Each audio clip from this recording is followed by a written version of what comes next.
Hello and welcome. Today, we're diving into a really powerful way to think about hope, especially when the world feels chaotic and unfair. It's this incredible idea called the Son of Justice.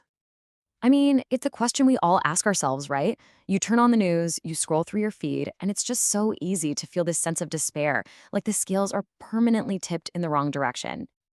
But here's the fascinating part. That feeling, it's not new, not by a long shot. To really get our heads around the solution, we've actually got to travel way back in time to a place that felt a lot like our world today, Jerusalem, around 450 BC. So this was the vibe on the street back then. People were just discouraged. Our sources say even the priests were starting to check out. They're looking around, seeing corruption win and good people get crushed, and asking, what's the point? It sounds pretty familiar, doesn't it? And right into the middle of all this hopelessness walks the prophet Malachi. And he doesn't come with easy platitudes. Nope, he offers a totally radical way of looking at the future. He introduces this game-changing idea of the Son of Justice. So, Malachi says this day of the Lord that everyone's talking about isn't a single terrifying event for everybody. It's actually a day with two completely different outcomes. And it all comes down to what's going on inside you. For the arrogant, yeah, it's like a consuming fire. But for the faithful, it's healing sunlight. Now, before we get too caught up in all this talk of judgment, we have to hit pause and look at the very first thing God says in Malachi's book. Before any mention of fire or justice, the foundation for everything else is this simple, profound statement: I love you. That changes, well, everything. So what about that terrifying image of a burning furnace? The commentary suggests we've been looking at it all wrong. It's not a threat. It's a metaphor for the sheer intensity of an infinite, all-consuming love. Think about it. A fire doesn't just destroy, it gives off incredible warmth and light. And this idea just completely flips the script on what we think of as judgment. It's not about punishment or being destroyed. It's about purification. It's about revealing what's true and real inside every single one of us. To make it super clear, Malachi gives us these three brilliant metaphors. Think about it. A refiner doesn't destroy the gold. They burn away the junk to get to the pure stuff. A launderer doesn't rip up the shirt. They attack the stain to make it clean again. And the sun? It burns away the useless straw to let that good seed finally grow. So, here's the absolute key. This judgment happens inside us. It's not some external force coming to get us. It's an internal process of love that makes us whole, separating the part of us that lasts, that good seed, from the temporary stuff, the straw that was never really us anyway.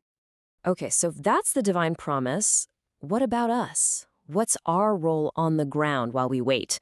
For that, we turn to the Apostle Paul because he's got some very practical and, at first glance, kind of startling advice. And there it is, a line that, taken all by itself, sounds incredibly harsh. I mean, it's often used completely out of context, and it sounds like it lacks any compassion at all. But, the story behind it is everything. See, Paul wasn't writing to people who were down on their luck and couldn't find a job. Not at all. He was dealing with a very specific problem. Some people in the community were so sure the world was about to end that they just quit. They stopped working, stopped contributing, and were just mooching off everyone else.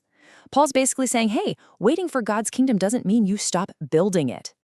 And the commentary just elevates this whole idea with a beautiful quote from the writer Khalil Gibran. Our work, our daily effort, whatever it is, isn't just about paying the bills. It's how we participate in creation's deepest dream.